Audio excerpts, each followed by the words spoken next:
Pour le quatrième astuce, on peut mettre des formes un peu transparentes pour mettre en avant du texte, comme le cas de l'image à gauche.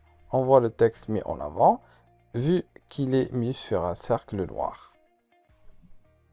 Donc on positionne le texte à l'intérieur du cercle blanc.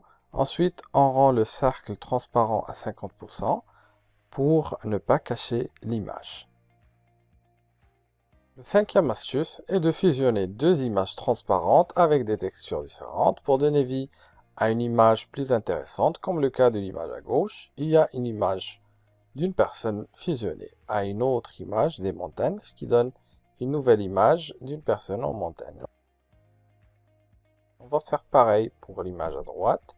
Donc on glisse d'abord la photo du couple et on la rend transparente et ça va donner vie à une nouvelle image avec une texture différente.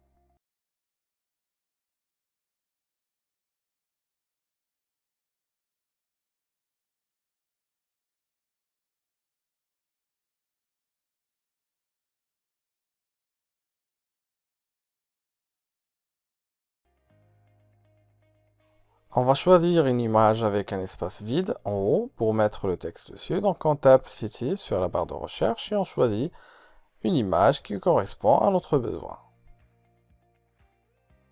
Sur la première image, le texte est mis en avant et lisible car il est mis sur un rectangle en noir et transparent. Par contre, sur la deuxième image, le texte n'est pas très lisible. Donc nous allons chercher une forme.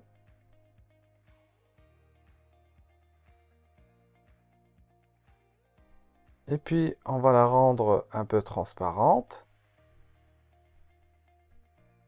Et on va changer sa couleur en bleu pour rester dans le thème de la mer.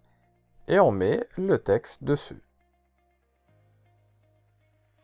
Et voilà, le texte est maintenant lisible.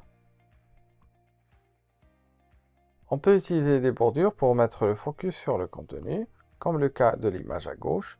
On va utiliser le même astuce sur la deuxième image. Donc on va taper Frame sur la barre de recherche et on va chercher un cadre et on va le positionner sur la bordure. La tour Eiffel sur l'image à gauche est fusionnée avec le fond, comme si elle fait partie du fond car elle est transparente. Donc on rend le burger transparent à 30% pour donner le même résultat.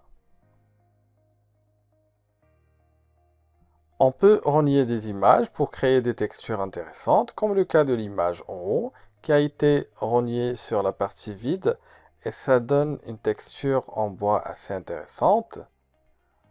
Donc on va faire pareil pour la pomme, on double-clique pour renier. On sélectionne un petit carré qu'on peut utiliser comme arrière-plan.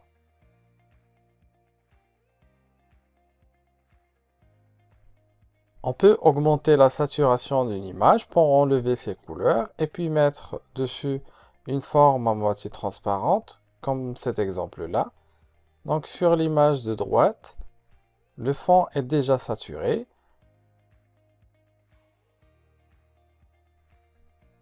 On va glisser le rectangle bleu dessus et on va le rendre à moitié transparent.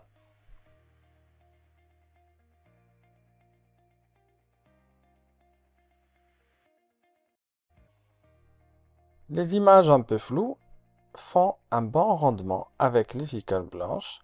Donc on va rendre l'image à droite un peu floue en cliquant sur Filtre, puis Avancer, puis sur Flou.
Merci à vous et à la vidéo prochaine.